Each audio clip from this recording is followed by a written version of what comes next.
ஓ பன்னீர்செல்வம் முதுகெலும்பில்லாத மனிதராகவே எப்போதுமே வெளிப்பட்டிருக்கிறார். ஓ பன்னீர்செல்வத்துக்கென்று சுயமாக எந்த ஒரு முடிவையும் எடுக்கிற ஆற்றலோ வல்லமையோ கிடையாது. ஜெயலலிதா போய் முதலமைச்சர் நாற்காலியில உட்கார சொன்னா உட்காருவார். சசிகலா போய் முதலமைச்சர் நாற்காலியில் உட்கார சொன்னால் உட்காருவார். அமித்ஷா போய் ஒருங்கிணைப்பாளராக பொறுப்பேற்றுக் கொள்ள சொன்னால் பொறுப்பேற்றுக் கொள்வார்.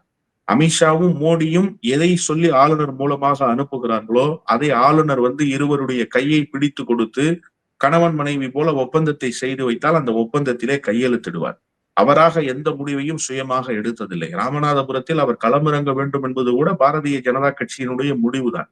இந்த இடத்தில் நீங்கள் போட்டியிட வேண்டும் என்று சொன்னது கூட. இப்படி தொடர்ச்சியாக எந்த முடிவையும் தனிச்சையாக எடுக்க முடியாத மனிதராகவே வெளிப்பட்டிருக்கிறார். இப்போது இந்த முடிவுக்கு பின்னாலும் பாரதிய ஜனதா கட்சி இருக்கிறது. முதலமைச்சரை சந்தித்திருக்கிறார் என்று சொன்னால் முதலமைச்சரை காலை நடைபயணத்தில் சந்தித்தது என்பது ஒரு யதார்த்தமான சந்திப்பு. இப்போது சந்தித்திருப்பது பரபரப்பை கூட்டுவதற்கும் தமிழ்நாட்டு அரசியலில் குழப்பத்தை ஏற்படுத்துவதற்குமான சந்திப்பு. இந்த சந்திப்பினுடைய நோக்கம் என்ன என்று அவர் பேசுகிற போது சில செய்திகளை சொல்கிறார்.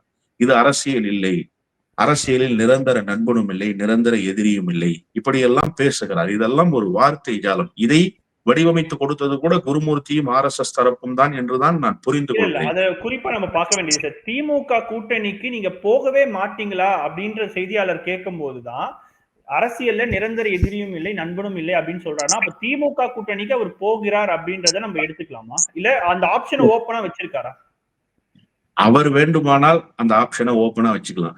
திமுக அந்த ஆப்ஷன்ல இருக்காங்கிறது தான் இங்க முக்கியம். நான் அதனாலதான் சொன்னேன், இந்த சந்திப்பு தமிழ்நாடு அரசியலில் ஒரு குழப்பத்தை, தமிழ்நாட்டு அரசியலில் ஒரு குழப்பத்தை ஏற்படுத்துகிற சந்திப்புன்னு அதுக்கு தான் சொன்னேன்.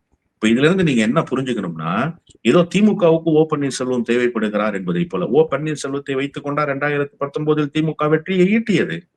2021 ஓ பன்னீர்செல்வத்தை வைத்துக் கொண்டா வெற்றியை ஈட்டினார்கள். இப்போது நடந்து முடிந்த 2024 மகத்தான வெற்றியை திமுக அணி பெற்றதே அது ஓ பன்னீர்செல்வத்தை உள்ளடக்கிய வெற்றியா? ஓ பன்னீர்செல்வத்தினுடைய வருகை திமுகவுக்கு இன்றியமையாததாக இருக்கிறதா?